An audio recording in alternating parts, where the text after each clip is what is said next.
The fallout from a one-catch debut for Marvin Harrison Jr. And look, as far as the Cardinals and their key injuries, we got updates for you. My guy Johnny Venerable paying tribute to a legend. Don't fall to the dark side, Jonathan Gannon.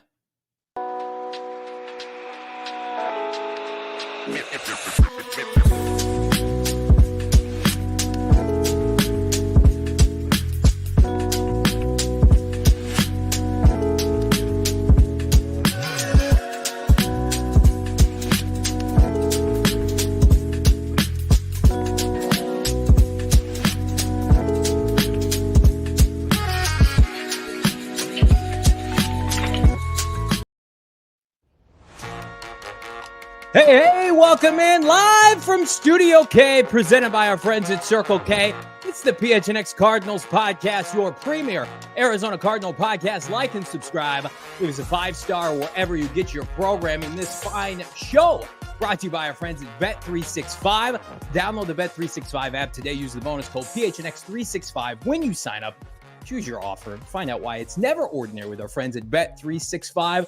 I'm Johnny Venerable. He's Brack. Damon, Dawg, producer extraordinaire behind the mic. What a banner Monday Fallout show we have for you today. We got two major announcements we're going to debut later in the show. We got trending up, trending down, and of course, we got to talk a little Marvin Harrison Jr., Drew Petzing to kick off the show. It's going to be elite. I'm glad you ditched the tribute. You were afraid I was going to wear that all show? Yeah, I was. I was afraid the opening credits were going to end, and there you're going to continue this your tribute to. Of course, you're one of the Star Wars fans, through and through. So you did want to pay a little bit to the James Earl Jones passing the legend. Rest in peace to the GOAT. I did not have to ask Bo's permission to do that. I just posted out there as a nice co-host, as a friend. And he reluctantly gave me the thumbs up. So that's the kind of production quality you can expect on PHNX Cardinals. We were led to believe that we were to expect big numbers from Marvin Harrison Jr. yesterday. Okay. I speak for the audience. Okay. I expected better as far as the impression. Listen, I'm not going to pretend like I'm an Academy Award winning, Like I would think like the cadence at least would be on. You would maybe have some of the breath down. The breath beforehand was embarrassing. It was bad. I'm glad the audience didn't have to hear that. Can we just stay on topic, please? And then the helmet let me say that 93 years old, just an absolute, just powerhouse career from James Earl Jones. I remember him from Field of Dreams. Oh God, that's my James Earl Jones. That's fine. That's fine. He can be it all though. He was the EGOT, I think, Emmy, Grammy, Oscar, and Tony winner, one of the few, which is unbelievable. Okay, so everybody's here. Like this video, subscribe to PHNX Sports here on YouTube, subscribe to PHNX Cardinals. Big thanks to everybody who came out. Either River Resorts and Casinos Wild Horse Pass yesterday. We had a banner watch party, almost got to the point of standing room only, to watch the Arizona Cardinals take a 17-3 lead and subsequently squander it to the Buffalo Bills. So we've all had a chance to breathe 24 hours after that loss yesterday. I'm still very frustrated. I think Cardinal fans, for the most part, are going to be frustrated. I'm going to let out my frustrations on today's show, and we're going to talk about it here on the top of the show. Marvin Harrison Jr., 1 catch, 3 targets, 4 yards. I mean, if you would have told me that was his stat line before the game, I would have said, well, did the Cardinals get blown out? So I think if you want to look at it from a positive, there's a lot of meat on that bone to be able to get this vertical passing game going. But I'm sorry, with the more statistics and analytical breakdown that come from this game 24 hours later, and a bunch of people, third party, are diving into this game, Bo. I know you looked at the all 22. It feels more and more like, no, this was the Drew Petzing offensive game plan coming into yesterday. This is what they intended to do. So for hook or by crook, what they opted to put on the field offensively did not get the job done. That's how I read it. Am I wrong? A little bit of a combination between game plan and maybe overlooking what Buffalo can do as far as their corner play and what their game plan was going to be on the defensive side of things. I think that's something that we're uncovering. And then we've heard now twice from head coach Jonathan Gannon as far as how they were going to approach covering, how they did cover them with a little bit of cloud coverage, shading Marvin Harrison Jr. the bulk of the game. And then today, just, how they approached MHJ. But still, I think, the conversation that we had yesterday, the constructive criticism that was, on the post game between you, me, myself, Damon, Dawg, and Britton Golden, most importantly, that there needed to be an emphasis as far as getting Marvin Harrison Jr. the ball. Gannon did kind of give us some insight that after Marv dropped his first catch attempt, or I'm sorry, second attempt, but this was the first one that, I think was catchable for him.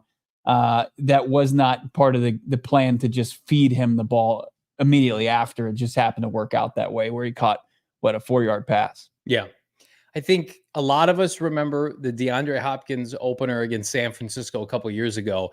And I'm not here to toot Cliff Kingsbury's horn, but that was a game where you fed your playmaker in an effort to get you a dub. And certainly that might be asking a lot from Marvin Harrison Jr. in his debut game. And he was nervous, right? He felt the nerves with that initial drop. But man, after sitting on it for 24 hours and discussing what we had talked about ad nauseum for the draft process, and I'm not putting this all on Marv, but we were spoon-fed the notion that didn't do the offseason with the draft preparation because he was getting ready for the regular season. They treated him like their number one receiver. And it's been warranted this offseason into training camp, into, dual workouts with Indianapolis. And then you come out, and it's like Britton Golden said on our postgame show yesterday, what number one receiver commands just 3, passes thrown to that person? Like Larry Fitzgerald, that doesn't happen. And again, you could talk about, well, game situation dictates X, Y, and Z. In my opinion, that's a losing game plan. If your thought process is, we're just not going to get Marvin involved. Marvin, that was used with the 4th overall pick. If that's your mindset, because I saw it was broken down earlier today, the Cardinals had the least amount of fantasy points last year from wide receivers. And a lot of that came from the byproduct of who was available, who wasn't available. But I'm starting to wonder, and hopefully I'm proven wrong this weekend against the LA Rams, is this a byproduct of the Drew Petzing offense? Because I'm sorry, Drew, this is not the Cleveland Browns where you have Nick Chubb and their offensive line, and you can just run wild on teams for 250 yards every week. You invested a premium pick and a premium resource on what we consider a generational prospect. If you were going to go about that like yesterday, and I don't want to hear about wind, Josh Allen was throwing the ball fine. Kyler Murray's ball didn't die in the air. If you want to have this specific kind of offense that doesn't include this player, you should have taken Joe Alt. You should have taken Joe Alt. You should have traded down. You should have played him. I'm being dead serious. I didn't expect this was going to go this way. I thought you're going to be less scorned 24 hours later. I'm never going to be okay with losing. And if I'm not losing with my bet, that wasn't me in just accepting the loss and losses going forward. No, right. No, I know it's not. Let me say this, because I thought maybe with the benefit of time and looking at the film and looking at, just several different variables, like here's what I'll start with.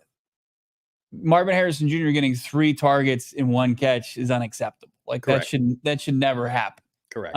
But at the same time, I'm not going to sit here and say like people's asses are on the line now going forward. And I'm questioning everything from Drew Petzing's, game calling to the drafting Marvin Harrison Jr. 4th overall. And if the play calling is going to be what it was on Sunday, we should have just shifted to Joe Alt. Like I'll disagree with that 100 times out of 100. Like I think that, it was a performance that was brutal across the board.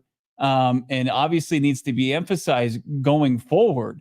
But at the same time, I'm not hitting the panic button. I'm not even hovering my hand over the panic button as far as all the parties involved with the future success of Marvin Harrison Jr. now, in question, if you can even say that. No, and I don't think that. And let me preface all but by saying they're going to figure it out. They have to.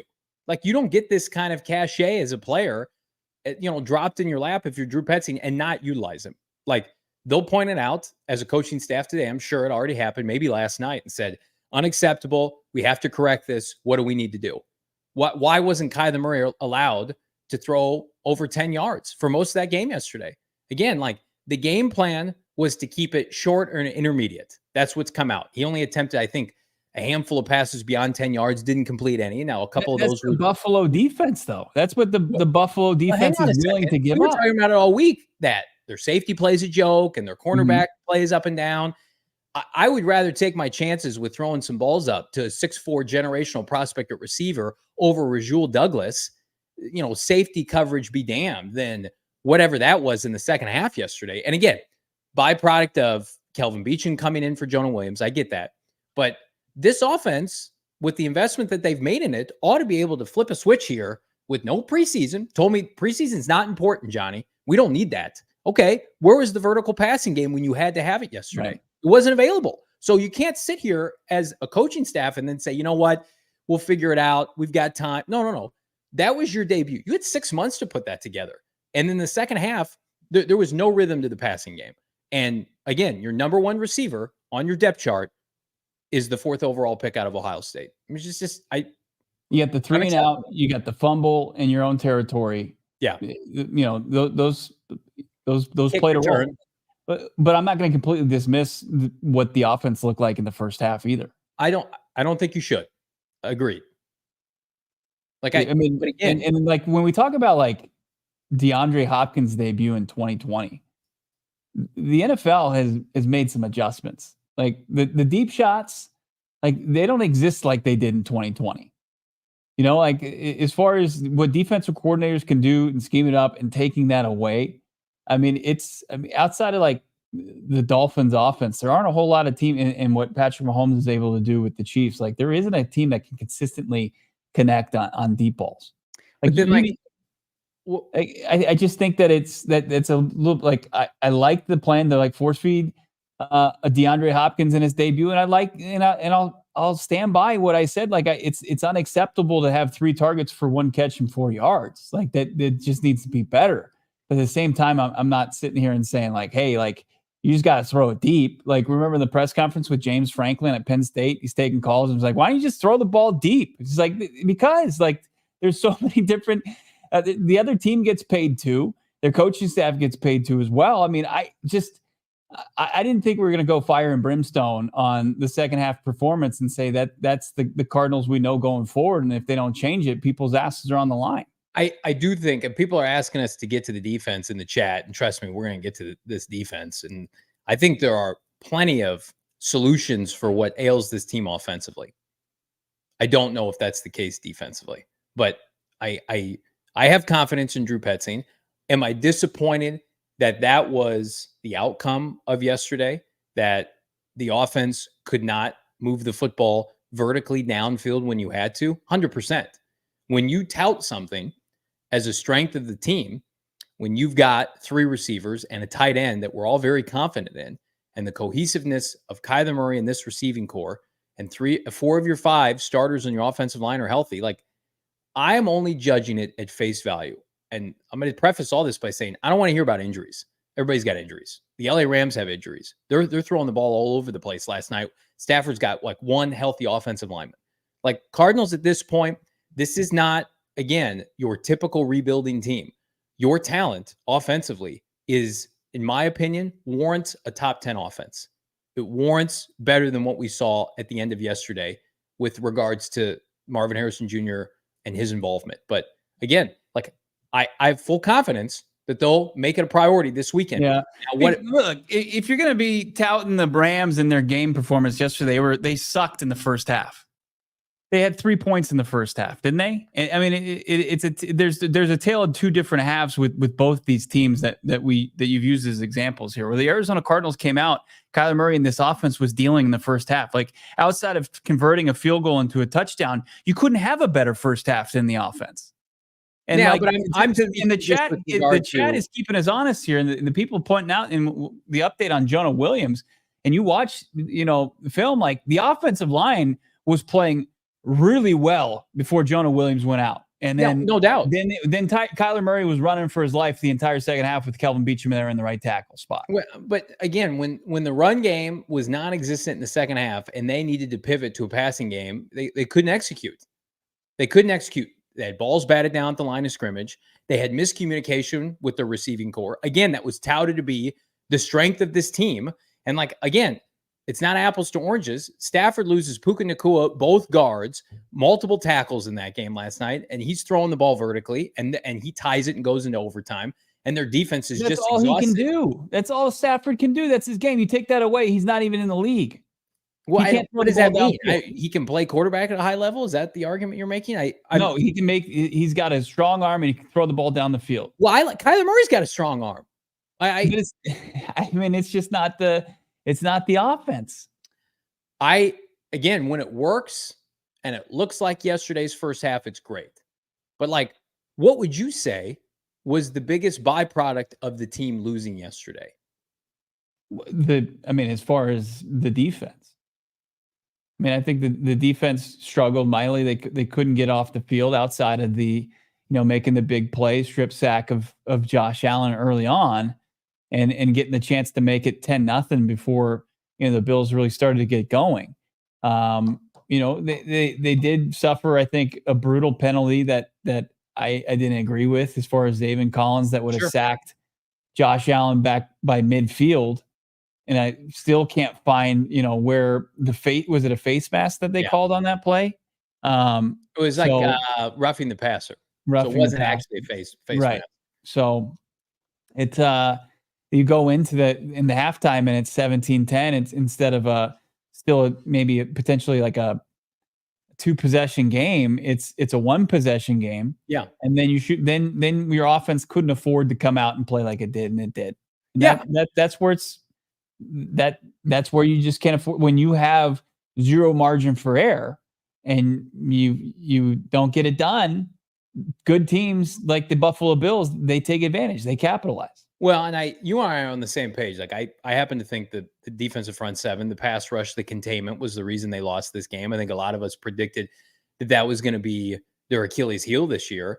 But then on the flip side, okay, if we have an expectation that the defense is going to have a tough time,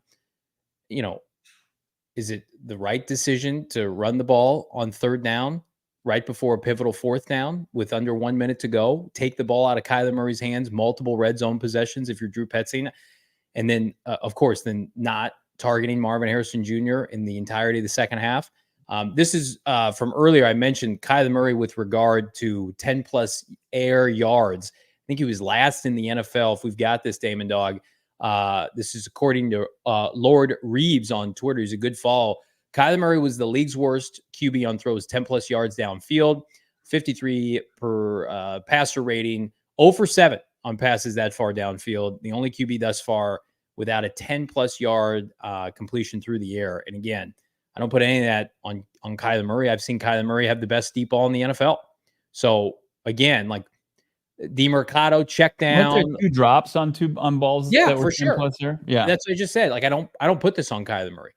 You got to come up and you got to make plays. But again, like I also feel like, and with numbers like 0 for 7, you can complete 2 of those. Your percentages go way up. And it was like when Drew Petzing was asked about, can you get him back on track on deep balls? It's like, well, we're not just gonna play Madden here and just run streaks here and then see if we can get that completion percentage up and just get a couple of them just to do so. Like you only get a few opportunities per game. And it wasn't in the game plan, and especially when the wind is howling in the second half. Like you say you see Josh Allen do that, but Josh Allen does that 8 to 9 times. He plays in those conditions 8 to 9 times a year. He's 6'5". He's an absolute what are we talking conditions? It's September. It was a little windy. windy. Saw the wind. No, it was 35 miles per hour plus. I don't want to hear about conditions in September. Why? Let's not. You don't want to hear about injuries. You don't want to hear about conditions. You don't want to hear. I want to look at both teams played on the same field. You want Kyler Murray to be Josh Allen. So do I. But hang on, that's not what I said. I want to hold this team accountable for. I want a top 2 quarterback in this league. I just want him to play like that. Is that too much to ask? Can I just drop down on my knees and pray to the football gods? Thank you, Mike. A top 1 to 2 signal caller in the NFL. Is that just too much to ask? Man, people are saying Johnny's a hater, Bo's a bad take. It was not just the win. I appreciate there's a lot of battling going on in the chat. And listen, like Bo and I, if you're new to this program, welcome, friends. Subscribe to PHNX Sports here on YouTube. Like this video. Almost 800 watching 20 minutes in. Man, do we have some major announcements pertaining to this show here in a little bit. But no, like, again, I'm on the record. I think the offense can figure it out. I think the offense is too talented. They have too many good players. I think yesterday was a missed opportunity, 100%. And I'm not going to be the kind of person, when this team loses games like that, I will never come on this show and be like, you know what? It's okay. They'll be all right. Moral victory. It's a long season. They blew that yesterday. They had 6 months to put together a better game plan to help them beat Buffalo. And the second half wasn't good enough. And I don't think this team should be in quote unquote rebuilding. I don't even know what the hell that means anymore. When you're paying Kyler Murray this amount of money, like I think you either need to, it's almost like you ever know those people? And I went to college with this guy, and he would smoke cigarettes a lot, and he would do this, what was called halves. He would call it halvesies. So he would be inside and he would be outside on like the sliding glass door, and he'd have his cigarette outside and the rest of his body would be inside. And I'm just like, just commit. Don't smoke or go outside and smoke. Don't rebuild or commit to tearing it all down. Don't compare the Cardinals to the guy that would smoke heaters half inside the house. I feel like this is they're playing halvesies. No, right that's I don't know if we want to sign terrible free agents. analogy. I don't know. We're paying a quarterback $50 million. He's in his mid to late 20s. Now, you know what? We got 12 draft picks. They barely played. Like, I'm confused, and I'd love some clarity from the chat today, by the way, of where this team is expecting to go in 2024 with the lack of sense of urgency that we saw in free agency, but then now the expectations, because I'm looking around this market, and I want to get your opinion on this, Bill Brock. Like, do you think there's a greater sense of urgency on this team? Or if we're sitting back here and this is, 76ers, this is just part of the process. This is part of the process, losing in year 6 or 7 with Kyler Murray. He doesn't want that. I don't want that. Well, the cupboard's not full yet, right? I mean, whose fault is that, though? Steve Kimes? No, come on. We're not doing that. They the GM that hasn't been here in 18 months. They tore this thing down to the studs. You need to fill out a 53-man roster. I'm telling you right now. You had key injuries you're correct. To your 27th overall pick and your top 50 pass rusher from the previous year. We just want to ignore that?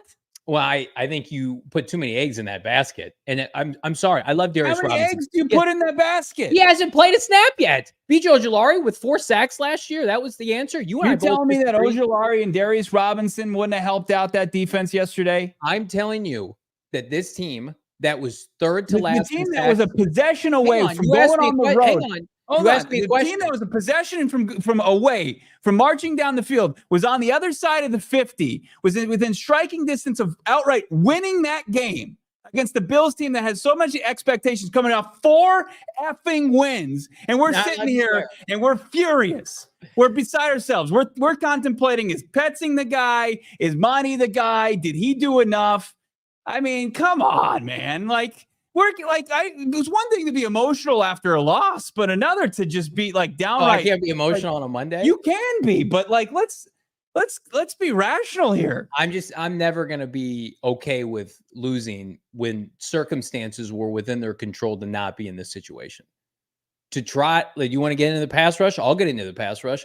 To trot out that front 7 yesterday, and we talked about it in the postgame yesterday. It's football malpractice. It's embarrassing.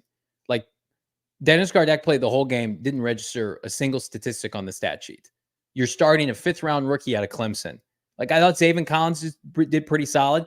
Your big ticket defensive linemen you signed in free agency, according to PFF, were 2 of your worst graded players. So the plan you put in place to generate pressure on Josh Allen and the bodies that you posed week 1 that you trotted out there didn't get the job done, did the opposite. And you had 6 months to get ready for this matchup. This isn't week to week where guys are getting knocked down. It's the rigors of the NFL. You had all summer to do that. And you allowed 4 touchdowns in 5 possessions. And the pass rush was non-existent. That was maybe not correctable 100%. You could have, we could be sitting here 1-0 as an Arizona Cardinal franchise with a ton of momentum. Yeah. If you had just shown a little bit more sense of urgency back in March. I'm never going to get off of that. Who are you going to get?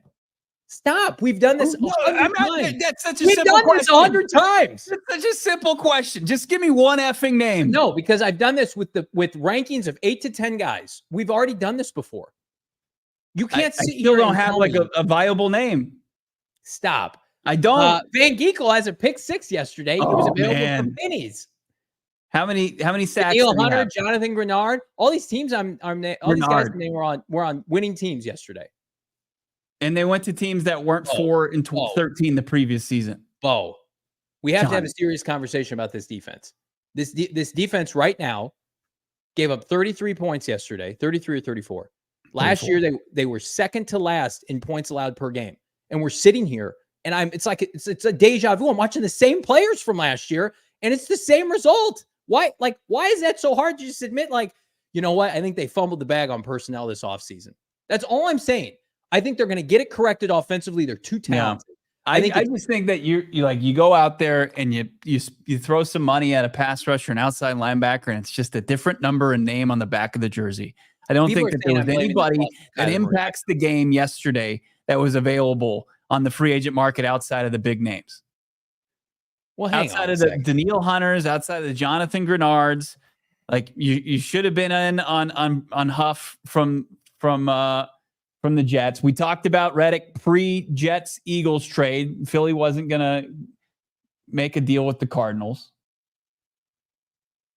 Somebody said in the chat, I'm anti-Kyler Murray. No, I'm not putting this lot. Why are you anti-Kyler Murray? Somebody said, here, hang on. Said, I thought Johnny knew ball. He's anti-Kyler Murray. That's not what I said. Here, let's see if I can find it. This is JV blaming Kyler. No, I'm not blaming Kyler. I'm blaming the offensive coordinator for their inefficiencies in the second half. I didn't say one thing about Kyler Murray. I thought Kyler Murray was great yesterday. He was awesome. He played well enough. I tried to come up with statistics of since he got here, how many points he scored per game versus how much this defense is allowed. Like I can't listen to one more thing about Baker Mayfield and that his defense is flipping awesome and he gets to play NFC South opponents. Like, hey, I'm team Kyler Murray. I don't know how many more times I need to say it. I am not team this offseason approach with regard to this pass rush and this defense. Because now we have go ahead, Damon. I was going to say that where I'm most concerned about right now is getting out to the consistency and getting out to leads with this coaching staff and this regime and blowing those leads. I think last year it was easy for us to use it as like the crutch of, well, they're just so much less talented than the other team that they're playing. I think this year that, we kind of want to see that move in a different direction, but obviously week 1 wasn't very convincing. Well, to do that, you have to have talented defensive players that can put a complete 4-quarter game together, that can help you close out games. Who do they have that can do that? Even like Mac Wilson, who we're going to talk about later, was great yesterday. Mm-hmm. He's been a rotational player in New England and Cleveland. And that's the guy this offseason that they brought in. Bilal Nichols was a rotational defensive lineman. Justin Jones was starter in Chicago, but they let him go. Like this defensive front seven was so starved for impact players, and they opted to go a different direction. And we're gonna have to look at it at the grand scheme of 17 games to inevitably come to a conclusion. But the early returns are, I think they fumbled free agency because we have put too much of an emphasis on 2 draft picks. Like, do I think Darius and BJ Ojulari helped this team? Absolutely. Absolutely. But you didn't have Darius when you started free agency. And BJ Ojulari had 4 sacks last year and was part of a core defense that had the 3rd least amount of sacks last year. That's tangible evidence. So when they were spending money or not in March, we have the facts on what was available. And they just said, we sat here and did show after show, and they didn't address defensive front seven in terms of like their pass rush, guys that can contain the edge. I mean, it is what it is. It is what it is with this group. I can't believe we have to watch this again this year, though. I think it's just completely dismissing, the facts. Like, as far as, like, sure, it would have been great to go out there and Monty Osborne being able to negotiate a contract and be able to throw money, free agent dollars, cap dollars at an edge rusher. But I just don't think the opportunity presented itself. Just don't. Like, I'm not saying this from, hey, let's give Monty a hall pass here. But also the biggest need that the Cardinals had was the defense, the interior defensive line. It was the group that was up front last year was not NFL caliber. So they had to go out and they had to fix that. And what did they do? They invested $20 million deal, a $30 million deal in Jones and Bilal Nichols, and then they used the 27th overall pick in Darius Robinson. Yep. I mean, that's addressing it. And they brought in, Carice Tonga, who's part of their 6-man rotation on the defensive line yesterday. I mean, those are 4 new players across the defensive line. I mean, and they had a lot of, confidence in BJ Ojulari to be, make a jump in his second season. And they clearly like Zaven Collins. And I think Zaven Collins had a better game than the box score shows. He's great. Because of the stupid, penalty call. Zaven Collins was great. Mac Wilson was great as complementary pieces. I mean, like do you think this team did an adequate job stopping the run yesterday in Buffalo? Like I don't. Better in the second half. But then they pivoted and they threw the ball downfield. Like Sean Murphy Bunting didn't have a great game. I mean, Buffalo trying to salt that game away. I mean, the Cardinals got the chance to go down and win the game. Okay. They gave up 4 touchdowns in 5 possessions. And they had a 14-point lead and they couldn't hold it because of their defense. Because this defense, and then their offense, they had 2 3 and outs in a 2-play fumble. For sure. But the defense has the most room for improvement, and it had been. No doubt about it. And it's tell me where the solutions are. And people are saying, well, you're not having to. I hate the argument. I hate it. We don't have to face Josh Allen every week. This is the NFL. It helps. This is hang on. This is the NFL. You're playing Pro Bowl quarterbacks every week. You're not playing cupcake divisions. You know your schedule. You know your opponents in the spring. And you didn't think to say, you know what? We couldn't pressure worth last year. Let's get some people to win that can win one-on-one. They didn't do that. They got to face Matthew Stafford and Jared Goff and Brock Purdy and Jordan Love potentially and Justin Herbert. And it's just like, you know what? We're good. You're not good. You don't have to they do not, in my opinion, unless they're blitzing, and we saw even when they blitzed, they couldn't get home with the pieces that they have right now. Like Josh Allen's defense could win one-on-one yesterday, which is why their safeties could sit back and they could double cover Marv, because they have guys that they've invested in their front 7, young and old, that could beat Kelvin Beachum, that beat Paris Johnson Jr. one play.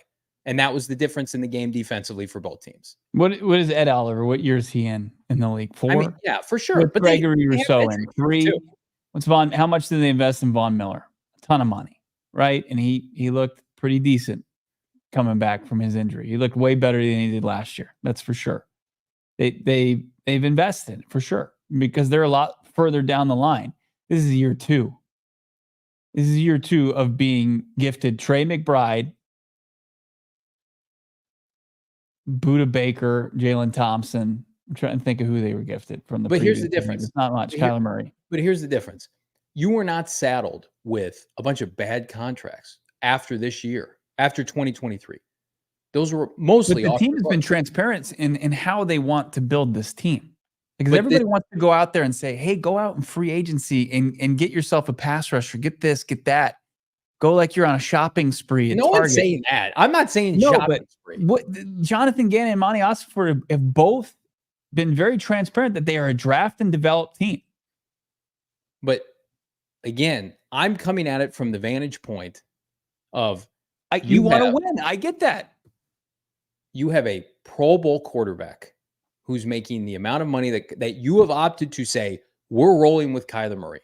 He's 26, 27 years old.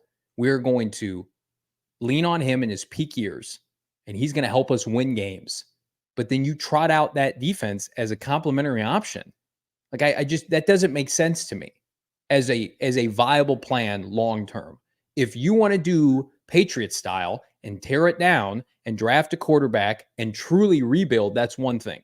But you can't have your cake and eat it too here. There are expectations now with the investment. You're the one that's trying to have like a lot. You and a lot of the fan base. You speak a lot for the fan base. Yes, right? I do. Thank you. You're leading the charge, right? You're the ones looking to have your cake and eat it too. Well, hang on. The Cardinals got the new decision makers for the Cardinals got to this organization and they identified Kyler Murray as a guy they want to move forward with.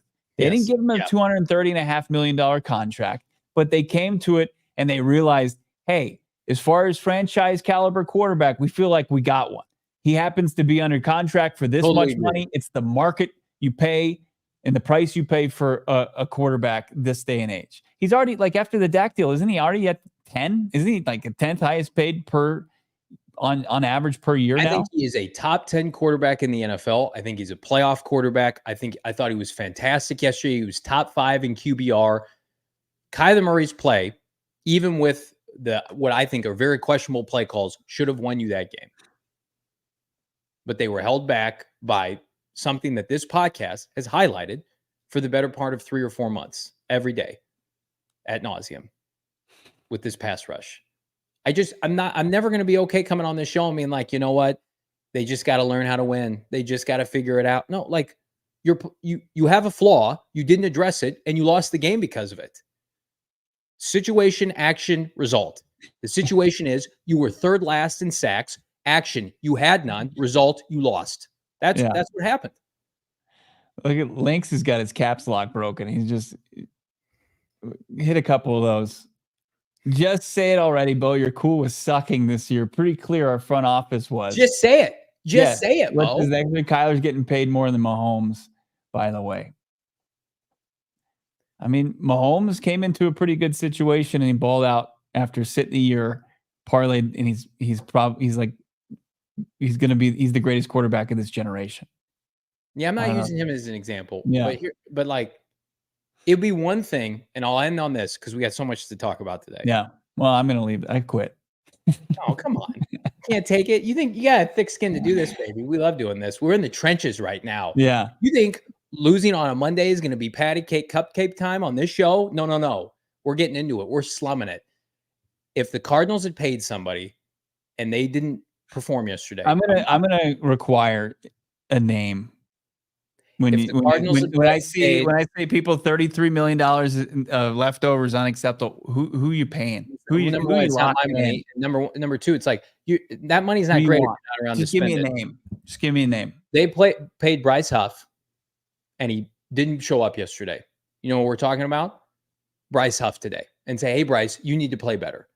But I have clear and defined expectations for guys that I have seen not be able to rush the passer or keep contained or stop the run for 5+ years as an Arizona Cardinal. It's like that recipe of like insanity of doing things over and over again, expecting different results. Like I have seen this before with this group of edge rushers. And I even said before the season, I like Zaven Collins, give him more time. Clearly the franchise likes some extension. He's a nice quality piece to have. But the other side of that equation is goose egg. You got nothing right now. And you're staring down the barrel of a gauntlet of a schedule. And you were pinching pennies in March when you could have said, you know what? We like B.J. Ojulari, but let's take the JG approach from Philadelphia with Howie Roseman, and let's flush the position group so we're not overly reliant on one singular player. This is not me saying flush guard, flush tight end, which they did, by the way. This is, you could make an argument. Edge presence and pass rusher winning one-on-one is second or third behind quarterback and maybe like left tackle in the NFL. And in my opinion, they know what they're doing at those positions. They have showed gross negligence with this position group, and it bit them yesterday. And it's unfortunate because a lot of us could see it coming. Yeah. You guys are crushing it. We got some super chats here. Do we want to get, there's 12 already. We want to jump into them? Potato bread, $4.99. Bo, after I got done crying in the car, is there any optimism for week 2? Well, not if you heard that opening rant. It's over 1,000 of you watching, by the way. Thank you so much. Look, we embrace debate. You know, I know half of you are wrong. What? We do. We do. Yeah. Yeah. You think I would sit here and have this argument with you if I didn't? I know that's just the lingo. That's side of it. Didn't First Take used to say embrace debate. That's why. I'm sorry. I didn't mean to do that. I didn't mean the old Stephen A. Skip. Here's what Bo and I are not here to do. We're not here to shill. We're not here to be fanboys, but we're also here to like put things in context. Bo is very level-headed. I'm maybe a little bit more emotional. Very emotional. So what makes you pretty okay. I think Bo is Captain Chill and Johnny's the biggest fanboy in the world. And if you want realism, you come to Damon Dawg. That's true. I've heard that. I've heard that before. Libertarian Sasquatch. Can I get a Captain Shill cape? Is that cool? Do you and Dennis Gardeck like share a 2-bedroom loft in downtown? I think because of the things that you say on the show, I don't think Dennis Gardeck likes even the sight of me in the locker room. You know what? I like winning. Libertarian Sasquatch $4.99. They removed. That's a winnable game, or a wannabe game. Maybe I'm guessing winnable. 3 targets for the 4th overall pick. First non-QB off the board. Completely inexcusable and embarrassing. Perfectly said. It wasn't. It was embarrassing. If I'm Drew Petzing, I would be embarrassed. Libertarian Sasquatch continues here. Thank you for your super chats here. Your generosity. $1.99. Damn, autocorrect. Winnable and off. We knew what you meant. Yeah, we got you. We love you, Sasquatch. Breezy baby, $5. Front 7 needs work, but we are draft and develop now. 2 of our last 5 top picks are front 7, but on injured reserve. As much as it sucks, we need to be patient. Wow. Somebody actually making some sense here. I thought patience was last year. I don't like. No, last year was the beginning. But patience, though. The beginning of patience. I was patient for 17 weeks. Now, Johnny has his house renovated, and he says, "Where's the effing TV? Why isn't my TV up? What's why can't I just see the insulation in the walls? Where are the walls? Where's my TV so I can watch the game after they just tore everything down?" Here's what I'll say. You can make a lot of people happy by winning this Sunday, and you'll buy yourself a lot of time. But if we're sitting here doing the same thing next Monday, and we're 2 weeks into this at 0-2, there's not going to be anybody in this market or this chat or on this show talking about patience. That's what I love about the NFL. This is a production winning league. This is not baseball where you can screw around because there's 162 games, or even the NBA where some teams don't even take it seriously till the postseason. We're living and dying with every game. And I love Jonathan Gannon. They won 4 games last year and went 0 in the NFC West. So they got a whole offseason to beef up. They got their quarterback now. At some point, it's got to be about the final score. It cannot be about, you know what, this, we haven't enough time to address this, that. No. You've had ample time. You've had 20-plus draft picks, most of which did not play a role yesterday from this draft class. You had a ton of money to spend. You didn't sign any marquee free agents. So we're sitting here. It's just like, I thought your quarterback did enough to win you that game. But I think there have been some unfortunate misconceptions about what this season is. Everybody in this market can tell you this is a rebuilding year. It's not a rebuilding year. They need to win games. You can't not win games this year. Gannon and his entire coaching staff, the entire organization understands that. I believe that. I 100% believe that. Yeah. Baharo 3, $2. Niners and Rams can prove you can run and still feed wide receivers. Very good at that. Absolutely. I mean, McVay and Shanahan are some of the brightest offensive minds in the NFL. But that's not an excuse to say, hey, you can go stagnant in the second half. And I agree with that. The Marv thing, and we have, audio and video from Jonathan Gannon that we'll get to in a bit, but they got to figure it out. Can't happen again. They'll figure that out. I'm not concerned about that. Was it disappointing yesterday? But it's not a concern. We know where the concern is on this team. Ryan, $2 super chat. Drew, too predictable. Run every second down. Too much run. 100%. Unless it's 3rd and 10 with the game on the line. He's running the ball again. That still is that's the play right there that stands out to me and says, what the hell's going on here? But I think Drew Petzing is a really good play caller, and I think he had a bad second half yesterday. On script, like he's proven on script, he'll get in his bag in the first half. He was great, but outside of it was Atlanta, right? Outside of Atlanta, have you seen end of the game his offense cook? Like Kyler was doing pretty well considering he was really just kind of hitting Greg Dortch for most of that final drive and could have nearly hit Michael Wilson. They should have been in a way better spot than they ended, but they can't put teams away on either side of the ball. Yeah, they can't unless they're playing Kenny Pickett or Sirianni's fraudulent team at the end of last year.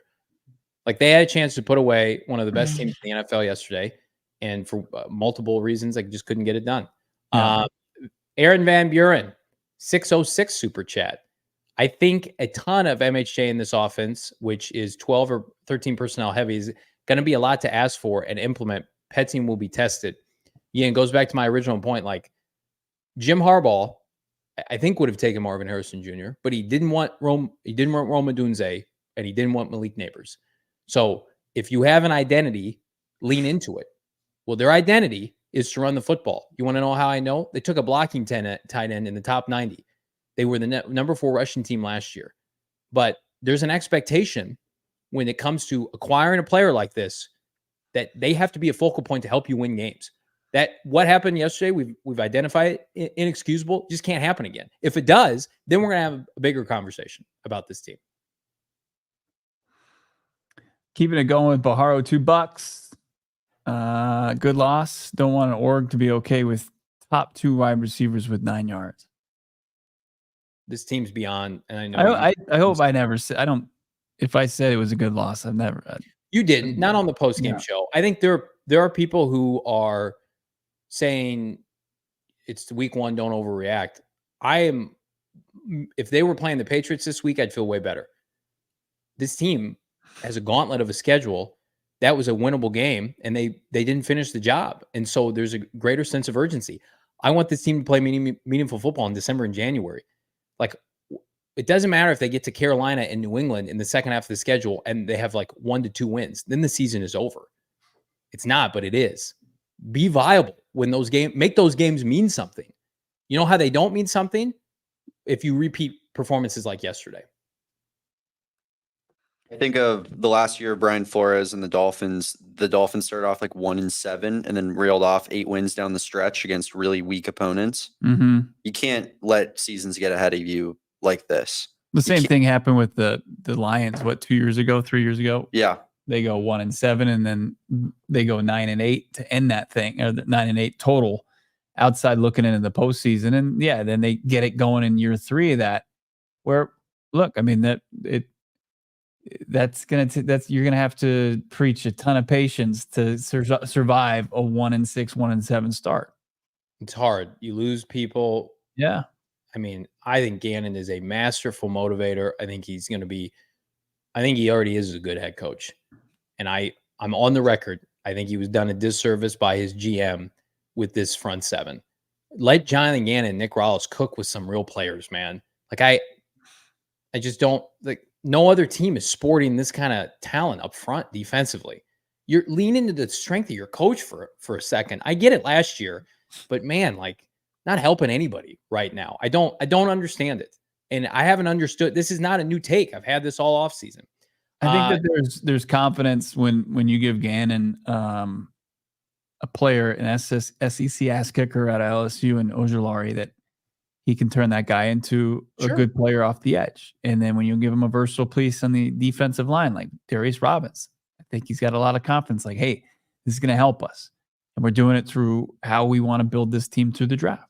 So it's not that Monty Ossenfort just sat all off season, just twiddling his thumbs in his office instead of making moves. There's no proven entity brought in to help you rush the passer. Proven. Right. You had draft picks or lottery tickets. Some have better odds than others, but the players you brought in free agency have a track record. None of them rush the passer, and right now, none of them can stop the run either. We got more super chats. We got major announcements, and we're going to talk about who's trending up and trending down. But first, I want to tell you about our friends at Bet365. Again, hope you made some money with our friends at Bet365 yesterday with the bonus code PHNX. 365. I did go 60%. Your boy did yesterday on the pregame show. How about that Michael Wilson anytime touchdown at plus 390? I also hit on the over. The only thing I didn't hit on, does anybody know what I didn't hit on? Can't remember. Marv receptions? Yes. I think it was Marv over maybe like 40 yards. So what I thought maybe was the easiest layup of them all. Our Bet365 boost was taken down by that because we had the James Conner tutty. Yep. And what was the other one on that? Cardinals 20 points. Cardinals 20 points. Yep. The Marv 4 receptions. cost a lot of people some money yesterday. Come on, Drew. Come on, help us. Help us help you. We're going to do that with our friends at Bet365. Again, open an account right now, $5 on any bet. Get $200 in bonus bets, no questions asked. Again, sign up today, 21 years and older. Got to be physically located in AZ. If you were someone you know has a gambling problem, wants help, call 1-800-NEXT-STEP. Text NEXT STEP to 53342 or visit problemgambling.az.gov for more information. Let them tell you why it's never ordinary with our friends at Bet365. We're going to have, hopefully, some boosted odds every single week. And yeah, it's the premier betting app. Right now, Cardinals open up as a 1.5-point underdog at home to the visiting LA Rams, according to Bet365. 1.5 points.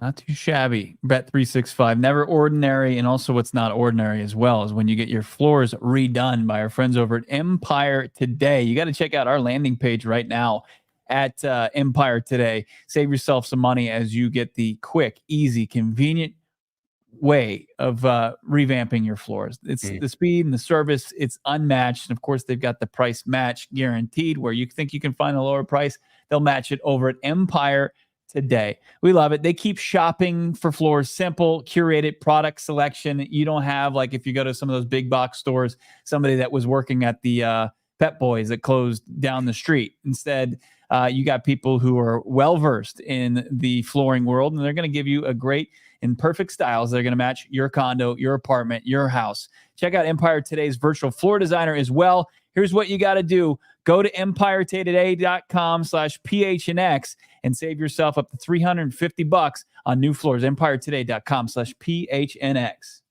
Drop a like on this video. Do us a favor. Drop a like. Leave a comment. Look at that fancy boy in his black button up. Yeah, that was happier times when that photo was taken. Now we fast forward. I mean, it's time to talk about trending up, trending down with our precious Arizona Cardinals. Who's making a move up? Let's take a look. Damon, Dawg.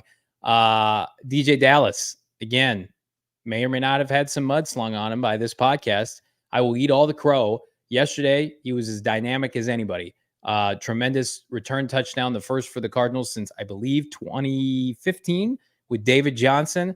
So again, that makes yesterday all the more heartbreaking, Bo, is you get a return touchdown and you score 28 points and you lose the game. But between him and I left DeMercado off this list, I'll give him his flowers. I thought he was sensational in pass pro. Mm-hmm. He looked good catching the football. The running back group is not an issue for the Cardinals. It's not. You love their first half, right? A lot with what the offense did in the first half. But DJ Dallas, when you absolutely had to have it and you went down in that game 31-20, and he returns it all the way to the house in the new dynamic kickoff, it was huge. I mean, they talk about the great play call, but he also shed 3 to 4 tacklers en route to the end zone there. So DJ Dallas doing exactly what he was paid to do and make a play in that kickoff game. So that's great. I also like who you have up here on trending up as our second guy trending up.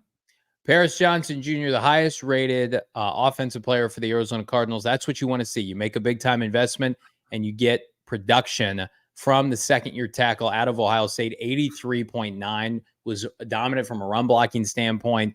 Played every snap yesterday. Looked seamless, rotating to that position. Was an anchor along with Evan Brown, Will Hernandez. They all played well yesterday.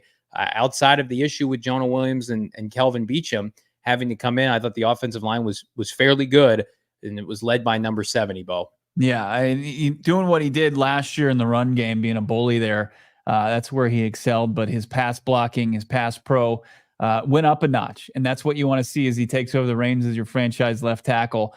Love to see it from Paris Johnson Jr., man. It's just, that's a sign of, the direction of this franchise going the right way here, where he's going to come in and he's going to have just such a solid coming out party. And his Iron Man streak continues. He's played every snap that he could possibly play in his NFL career now through 18 games. Looks really good, as does the aforementioned Mack Wilson Sr., playing mostly from inside linebacker yesterday along with Kazir White, but was all over the place. Was the Cardinals' top-rated player, period, in yesterday's game. Certainly the best defensive player. And again, Zaven Collins, a sub-bullet to that. I thought he and Zaven were really good. Mack Wilson helped this team stop the run when they couldn't. At other times, some tackles for loss. He looks like a good chess piece for JG to use defensively. Right. Is he a guy that's going to notch you 8 to 10 sacks? No, that's not his role. But his role is to come in, be a spark plug. He's young. He's got, I think, a lot of upside left. So anxious to see what he can do over 17 games as a full-time starter, which he really hasn't been during his NFL tenure, Bo. And when you looked at the struggle and the inconsistencies of players on the defense not being able to wrap up and take ball carriers to the ground, Mac Wilson was not one of those guys yesterday. Yeah. He was one of their consistent tacklers. He was really solid in the run game. You knew what he kind of brought over, how he cross-trained coming off the edge, and that's fantastic. But for him to also just excel at just doing his job, and him and Kazir White being, a couple of the steady pieces on that defense that didn't have a whole lot of them. It's just, a lone bright spot there on that side of the football. Where there's trending up, there is trending down. And I think some of you may know where we're going with this. Let's take a look. This week, the passing game, specifically the vertical passing game, not there. Cardinals had 2 catches for 9 yards from their top 2 receivers, multiple drop passes. Again, a bunch of stuff that goes into that.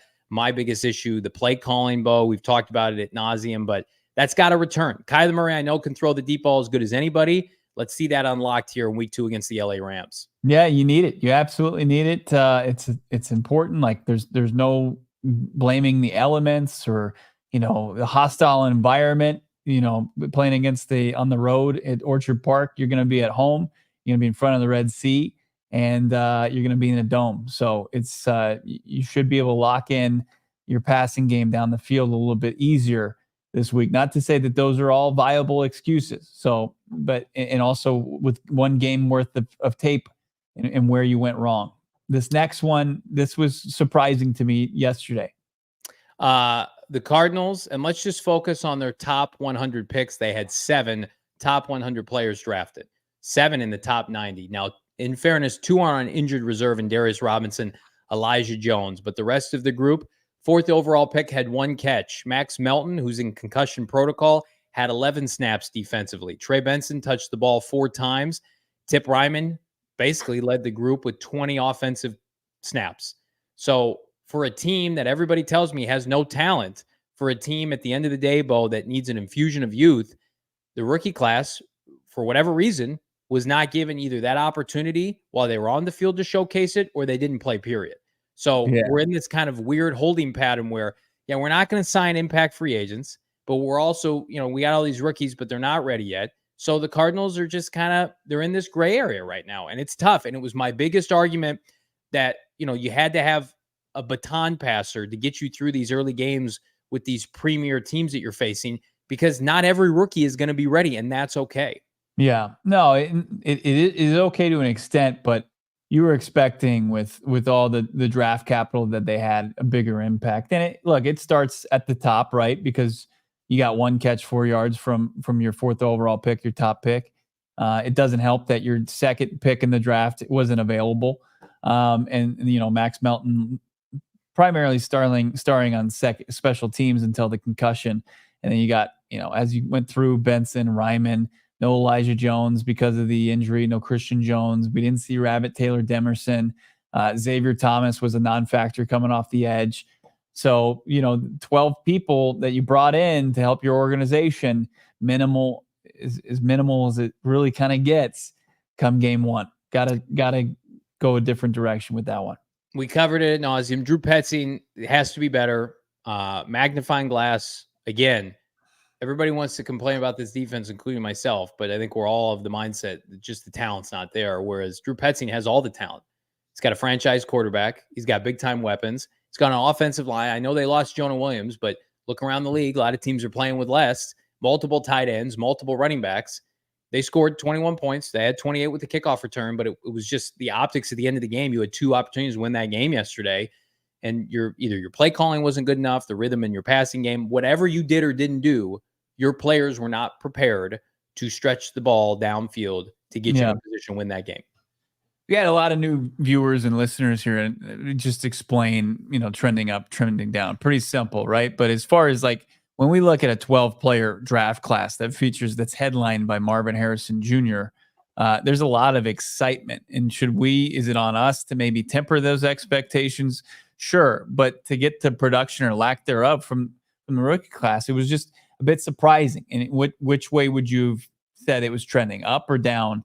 I think it's a pretty simple down. Like that's how it works. Like, because where we held it in maybe too far high up on a pedestal, like it doesn't mean we're out on the draft class. That's the furthest thing from it. Like, we have a lot of confidence that Marv's going to figure it out. Darius Robinson's going to come back and be a monster, and Max Belton's going to be a solid defensive back in this secondary.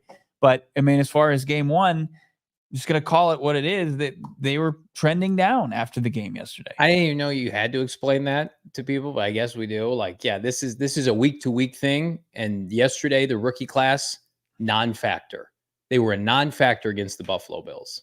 So they can change. Like, they could be on trending up this time next week. They need to be, because as Jeff Lee points out, the Rams are beatable.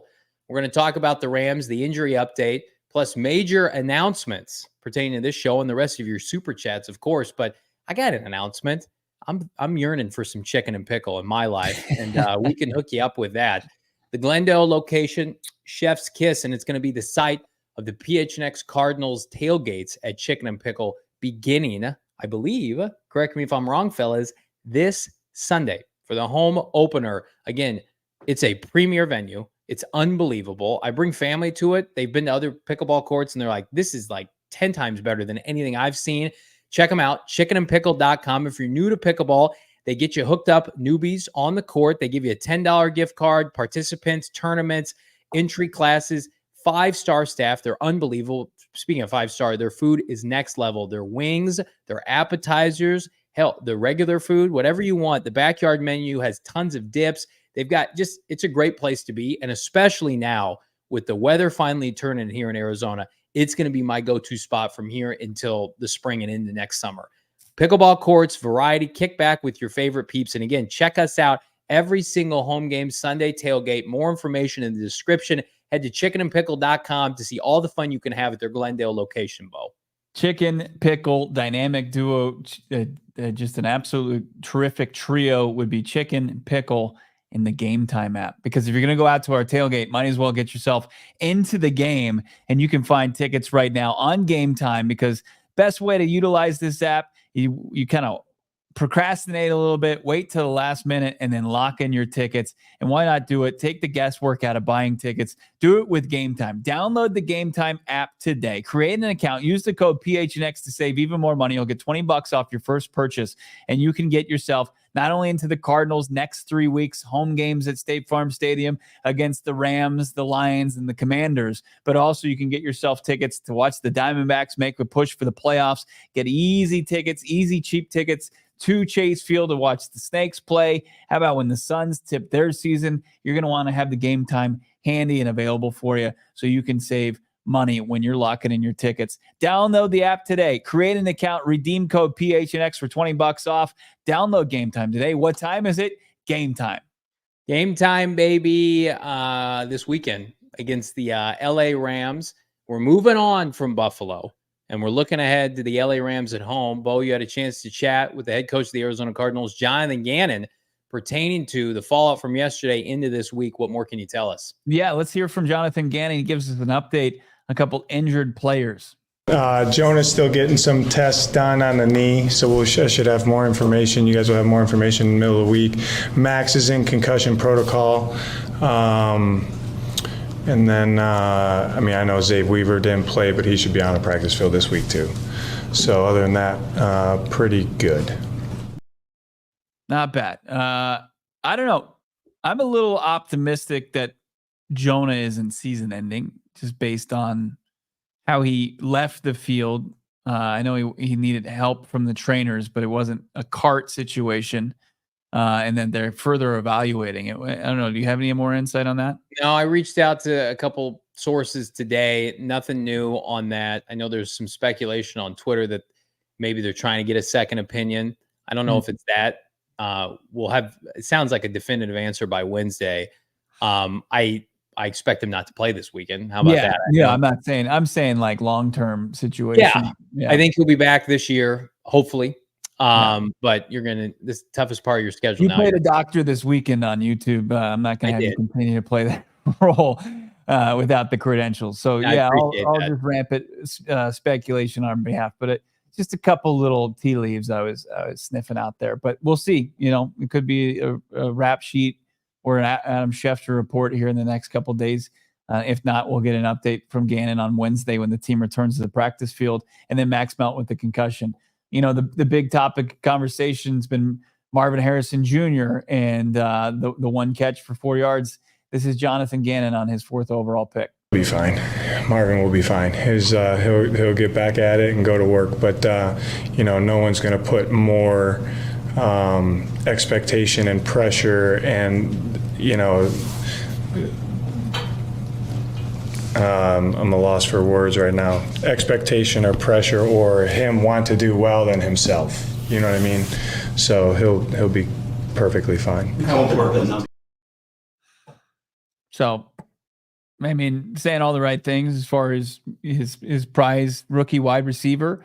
And I'm sure Marvin Harrison Jr. is probably more frustrated than anybody else, like anybody who had him on his fantasy team, that he went out there and he didn't put together a big game. Marvin wants to win. He's a selfless person and player, and so he's not going to come in and chirp at Kyler Murray the first game of the year and say, "Give me the football." But if you have an ounce of football acumen, you watch that tape and you're like, "What are we doing, guys? Come on!" Like, I love Greg Dortch. Fades to win the game to our shortest receiver. This is not Cliff Kingsbury experience. Let's just be better. They'll be better this weekend. The passing game. Listen, the Rams, I think defensively can give you some issues, some problems, and they're young and they're athletic, but no excuse. Like this weekend, the passing game, I think, will be much more prominent. Yeah. We don't have a ton of intel as far as it pertains to the Cardinals, but I do have intel from, I grew up in DC around, that football team. And I got friends texting me like, Cliff is just getting roasted on sports talk radio today. Yeah. Barry McLaurin, 2 catches, 17 yards. They got blown out by the Bucks. You don't get it, Bo. Special mind. Special football mind. I'm like, we don't know ball if we think that Cliff isn't just a innovator on the offensive side of play calling. Like everybody on Twitter was talking about Drew Petzing, a future head coach, in the first half yesterday, and then they were rough in the second half. Like Drew, I think Drew can get there. I think Drew can I think he's got to have a full complement of skill players in his quarterback. I think we'll have a good idea of who Drew Petzing is by about the midway point of the season. But here's the problem is this show, we put a lot of expectations on this offense to carry the team. Like we know based on the lack of talent defensively, to win games, you have to have Kyler Murray make the throws at the end of the game and have syncrasy in your offense to beat a Buffalo. And when it doesn't happen, then there's a magnifying glass. So it's like the chicken or the egg. Well, do you blame the defense because of the personnel or the lack thereof, or do you blame the offense because they didn't practice, in preseason games, and Petzing's, still semi-new to this? I mean, there's just, you go round and round trying to debate this, but I think the offense has so much room to grow that it's not a finished product, and I'm excited to see where it goes. And they were on the cusp of hitting some big plays yesterday. So I'm not ready to fire or bury Drew Petzing. I just don't think he had a very good second half. Right. Jaden Daniels, though, probably the most impressive rookie quarterback yesterday. Oh, Cliff will get you those hollow stats. Yeah. He'll take care of that. But compared to the performance from Caleb Williams and then Bo Nix. We're not going to do this today, are we? Bo Nix looks pretty special, man. It's hard to throw for 4 air yards per target. My pick, at least on our Wednesday pick, so we're going to make more. Yeah. My pick was at least more viable through 4 quarters than your pick. Oh, was. Stop. You want a grade on a curve? You said you want Falcons -3. Did the Falcons ever even lead in that game? The Falcons were the biggest embarrassment of week 1. Thank you. Damon, kudos to you. You've made us through week 1. Thanks, brother. We're gonna keep this train rolling all season. I do want to say though, Bo, as a guy who is a big gambler, I do grade on a curve. And Johnny's line is a lot. No. I mean, come on, plus 200. It had a shot. They were winning yesterday through I think 2.5 quarters, and then you get no points. You were at home against Justin Fields with all the momentum. You had a guy turning around to throw passes, basically. that was Bo Nix. He threw nothing downfield. They got 2 safeties and they still lost. More horror show betting on Wednesday with Holder Fold the Line. JG speaks about Kyler Murray. I think we're all, speaking the same language here on this show. Kyler was good. He continues to be good in this offense. Winning football, I think, is in the future, certainly with him at quarterback. Let's hear from JG. With the aid of film, the 2 3 and outs, it's hard to get in rhythm and get it going a little bit. But I thought he operated well, and then we drove down there, got some points, and he put us in position with a chance, gave us a chance to win the game. It's not much there. Just he was asked by Josh Weinfuss of ESPN, after watching the film, any other takeaways, but pretty much on par with what he had to say yesterday post game. They have so much confidence in Kyler Murray. They are riding and dying with him. I mean, you can make an argument like Gannon's staked his coaching career with him. Like, they're not going to pivot off Kyler Murray. And then for those of us who were supporting him yesterday and then looking into today, like the advanced metrics, the analytics all support Kyler Murray having a really good day yesterday. Yeah. And I thank goodness, like Dan Orlovsky put out that video breaking down why it's not apples to oranges with the ridiculous screen capture of Marvin being by himself down. Kurt Warner backed him up, which was great to see. So I just think we all want it so badly for Kyler. We know what he's capable of. He outplayed Josh Allen in the first half. And then it's like, oh, we just can't get over the hump. And that's why I'm so passionate about where the rest of this team is lacking. Because in part, your negligence with like the pass rush is impacting Kyler Murray's legacy, whether or not they want to admit that. Your negligence with the defensive line to give Kyler Murray a complimentary unit is impacting Kyler Murray's legacy. And people can complain. I'm sorry Kyler Murray can't put up 35 points against the Buffalo Bills. I don't know many teams that can do that. But like, if he's putting up regularly 24-28, this team ought to be able to have a winning record. But if he has to put up over 30 every week with this defense, and there's the second worst defense statistically dating back to last year in points per game, he's not going to have Kyler Murray's not going to prove anybody wrong because he's not going to win very many games. We will get to everybody's super chats here. We do have a huge announcements, actually a pair of huge announcements coming up here shortly. So let's get to these super chats. Apologies on the wait. Ton of just conversation recapping that game. How about topic 64? Talking about Mac Wilson Sr. Mac is an animal. I like him on the edge. Yep. Me too. Like him everywhere. Like him all over that defense. Reezy baby, $2. D. Improved but thin. Can't add 25 guys in 1 year, Johnny. How about one guy that can rush the passer? Just one? That'd be good. Doc XD. JV got a point. There's a way to spend that heap of money that would benefit the Cardinals now, 2024 and 2025 and beyond. No singular move adding a pass rusher is going to torpedo your rebuild for people crying about a rebuild. Help your team this year. Show win games for your fans. Loso, $2. Prius aside, Johnny's right. If somebody want to gift me a Prius, I'll drive it. I don't own a Prius though. The more he denies it, the more I start to think. You have seen my car. I drive a Mazda. I don't remember what your car looks like, so I can't even.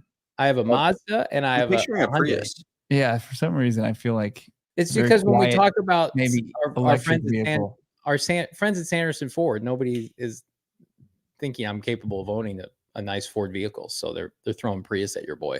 Derogatory. Josh, $5. Loso, we can't confirm or deny what kind of car Johnny drives. He won't even do it. What's the thoughts on the slew of injuries for the Rams? 3-0 linemen down. Puka head of the IR. It's possible this is a good game to start in the division. For sure.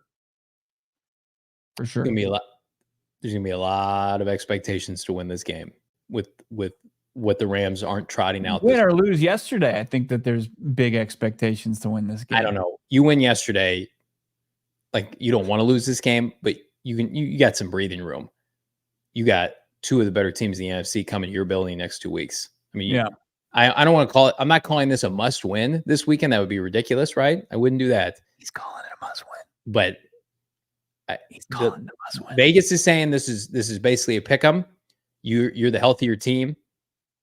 I mean, I want to see Jonathan Gannon outcoach Sean McVay. I want to see Kyler Murray outplay Matthew Stafford. I want that in my life. You can outcoach Sean McVay. Like, it's tough to do it for an entire game. You can do it for a half. Yeah. We saw it on display, and then Sean McVay came out and his team was ready to play in the second But half. then should we just not even try? No, Because that's what I feel like. What I'm telling you is Sean McVay's good. That's all I'm saying. So then give Gannon the pieces like Philadelphia once upon a time, where he faces a Shanahan in the playoffs, and it's just a barrage of pass rushers coming at these quarterbacks, coming at Brock Purdy. I don't want to send Jonathan Gannon in a war with Sean McVay with, a spoon. I want him coming out there fully equipped to be able to compete. I hate Gannon is 0-6 in the division. You think I want to be sitting here next week and being 0-7? No. 3 losses to McVay? I'm trying to set our coach up for success. Darn it. Love the passion. You don't. Is it the Cardell? What is it? The candle. There we go. With Drew's body of work so far, his offense barely NFL caliber. Your thoughts? Well, here's the thing. They were top 10 in offense when Kyler Murray came back last year, and they're averaging 28 points per game right now. And they've got so much room for improvement. I think if Kyler Murray's healthy and we fast forward to the end of the year, they're going to be good offensively. Yesterday didn't give me any hesitation that that's going to be a reality. If they had done nothing for 4 quarters, then we're having a different conversation. Offense put up 21 points, 22 if you count the 2-point conversion, and then they get the kick return. So which counts. It's on average with where they were last year when Kyler came back. People were expecting more than that, and you got to see more than that. And there's only one direction this offense can go, or it needs to go. Robert, $4.99. Holy hell, Johnny's crying like someone making him finish his big boy steak. Come on, man. We almost beat the top AFC team without using our wideouts. Hey, Robert, welcome to the show where I'm never going to be okay with losing games with a franchise quarterback. You were crying, though, like somebody was trying to make you finish your steak. No, I was crying at the guy I'm crying. I am crying like a grown adult man that has watched his team win 4 games each of the last 2 years. Hey, you know what? Let's just all get together and hold hands every Sunday and watch the team lose year after year. Let's do that. Let's just put big bags over our heads and be big time losers and just say, it doesn't matter. It doesn't matter. That's fine. Win games. Win games. Be viable. Play meaningful games in December and January. Be viable. They had a chance to win. Bo, viability means your record is viable when it matters most, not be viable in a game. They did that last year. They competed. Finish it. Finish the job. Yeah, for sure. Good job, $4.99. Even Reddick isn't making the young defense average. Just too much youth that will only improve over time and experience. Falls. I love you. Good job. Thank you for the super chat. False, Damon. Let's get to the Reddick piece. The show's going 2 hours tonight. Let's get to it. Hassan Reddick not playing on Monday Night Football. He's holding out. He's begging the Arizona Cardinals and Jonathan Gannon, save me from the dysfunction that is the New York Jets. He's losing $800,000. He is digging his heels in. This is more than $5 million in NFL-mandated fines that have already been accumulated. Monty Austin Ford, pick up the phone, call Joe Douglas, ship him a draft pick, get this man to Arizona, save your pass rush for this year. This is so blatantly the obvious move. If the Jets are open to it, which they are, make the deal. The Jets probably are going to win tonight. Their defense looks good. They don't need him. Let them save face, remove the headache. They got enough headaches with Aaron Rodgers. Bring in Hassan Reddick. Do it, Monty. Come on. I don't want to see any more Dennis Gardeck on Sundays in viable options. I want to see Hassan Reddick. If Jonathan Gannon signs off on this deal, he would. He easily would. And if there's an understanding between Reddick and his representation, say, we're not the team that's going to give you the big deal, but we're going to put you in a position to go cash in this offseason. I'd be in for that. Because now it just feels like there's no way that you can salvage this relationship between him and the Jets. But have we ever seen it get this far? No, it's one of the worst. But Bo, you can't be 0-3 and say now we're going to do it. In my opinion. You probably don't make that move at 0-3. But I've seen they're working out who they work out today. They worked out a defensive lineman today. Let's see. Somebody, Angelo Blackson, who's played for the Cardinals, who's early 30s. They're working out free agent defensive linemen. They know here's the thing. They know they don't have a pass rusher. He's an interior guy. Yeah, but like they're bringing in defensive linemen. They need help. They know they need help. Yeah. Take a swing. Continue super chats here. You guys are crushing it. Thank you so much. As the Niners are losing on Monday Night Football. Reezy, baby, $2. Johnny wishes we traded number 4 to Minnesota and got Dallas Turner. Why do you wish that, Johnny? You wanted Dallas Turner? I'm a very bad man. I'm a bad person. I'm a bad human being. I love Marvin. I hate to see Marvin not utilized. And I also hate to watch this pass rush every Sunday. Yeah. I just don't like either of those things. The artist formerly known as Dirtbike Boy, under new rules, we can't say his name. Can we even put his name up there? It's spelled slightly different. Yeah. He's an officer of the law. With I could call in and rant. Pass rushers need to break down when they get to the QB. Saw a lot of happy jitter run buys from blitzers. Yeah, the one Papo missed was huge in that game. When they blitzed Owen Papo and he didn't get home, he got home, but he didn't take down Josh Allen and he had a clear shot. That was backbreaking. Kyle Plummer, $5. No free agent will want to sign to a team that goes 4-12 and 3 years in a row without overpaying for them. We have to win this year. I agree. I'm not saying they're going to go 4-13. Still, they're better than 4-13. I mean, they've already. I think their performance yesterday indicated that. You didn't think it was better football than the previous year on both. Defensively, no. Defensively, it looks the exact same as last year. The difference is you have Kyler Murray, which is the biggest argument of why this team can stay viable this year. But my argument is do more for Kyler and let this team overachieve and give him some help. Damon's watched Josh Allen. He told us this. He's watched Josh Allen have performances like that against a lot of teams, a lot of really good teams. It's disgusting. He does that exact performance against almost everybody. First half turnover, all the momentum on the other team's side, and then just every time he touches the ball in the second half, he scores a touchdown. That's awesome. You know who else is really good at QB? Matthew Stafford and Jared Goff. You want to throw in Jaden Daniels, you play him in week 4, but then you play Jordan Love and Brock Purdy, who picked you. Brock Purdy destroyed you last year, destroyed this defense. I don't think they're on Josh Allen's level, but here's the difference. And here's the point I want to make. If the Arizona Cardinals cannot get home with their front 4, which they cannot currently, they're going to have to blitz. And these quarterbacks that you're facing, I don't care about mobility outside the pocket. They will destroy you down the middle of the field when you blitz people. That's not an opinion. That's a fact. So I don't want to sit here and tout Josh Allen. He's great. He's probably going to win the MVP. But to act like what Josh Allen did to the Cardinals defense yesterday is an anomaly of what we've seen from this defense for the better part of 18 months. It's the same script every Sunday. We watched Daniel Jones do it last year to this defense. What's the difference? The players what's the common denominator? The players are the same. The same players. Keep it going here. Super chats. Thank you everybody that was so generous with their super chats, including Topic 64 chiming back in. Rib problems, I think tests are good. Should be ready. It's good to hear. It's good to hear. Let's see. Yeah, we'll have to figure out who he's talking about there. But just good news that tests came back clear and could have another player in the fold come Sunday. Adam C, $4.99.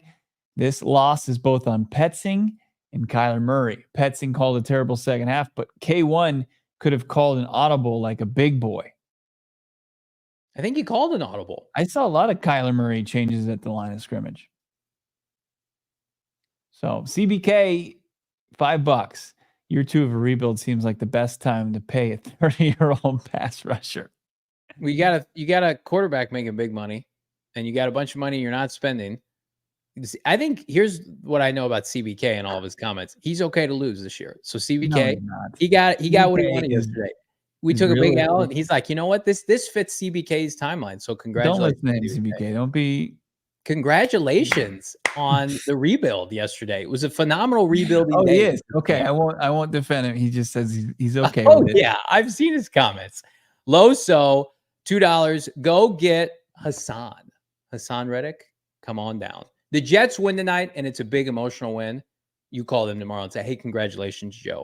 I'm going to make your week even better. I'm going to take Hassan Reddick off your hands. My name's Monty Ossenford. I screwed up in the offseason. I'm here to make things right. Looks like Brock Purdy is without Christian McCaffrey 2 for 6, averaging just 3.3 yards per completion. Great player. They just put a field goal up on the board. It's 7-6. All right, big announcements, right? We did announce on the post-game show yesterday we were going to be joined by a certain Arizona Cardinals playmaker. But unfortunate to couldn't make it happen today. It's not an Isaiah Simmons situation. We are going to have our guy, Michael Wilson, join us tomorrow. Join us on the show. You're not going to want to miss it. The Arizona Cardinals wide receiver, second-year wide receiver, will rejoin PHNX Cardinals. He's going to do several times this season. He's a part of the squad now, Johnny. It's official. Michael Wilson, a big advocate for this show, big fan of this show. We're big fans of him. It was great to see him get in the end zone yesterday. This is not a one-off. We're excited to have him in the fold this season, which may or may not include some in-person hangs that we'll have fun with. But he will be on post games pretty frequently on Mondays. We're hoping, if not on Tuesdays. But Michael Wilson is in the fold. Depends on what their schedule is. It was the scheduling conflict today, but gonna get him on for sure tomorrow. And that's not it. Like the big guests don't stop rolling. No, it does not. So we've been housing this one for a little while. Twice a month on this fine program, Mina Kimes rejoins PHNX Cardinals throughout, not only a one-off, throughout the course of the NFL season. Let's see it, Damon, Dawg. Friend of the program officially, Miss Mina Kimes. Twice a month with PHNX Cardinals, breaking down all things Kyler Murray, NFC West, Marvin Harrison Jr. She will be back this week and in future weeks. So we've got Michael Wilson, Mina Kimes, Baldy, our guy Britton Golden. Pretty loaded squad. I'm complaining about the pass rush. I'm feeling pretty good about our team, the moves we're making here at PHNX Sports. That's right. Our GM is giving us the ability to go out and make some moves, and we did. We got Mike Wilson, and Mina Kimes.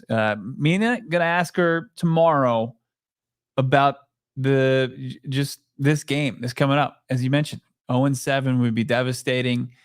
You got to make some noise in your division, and first opportunity that is week 2.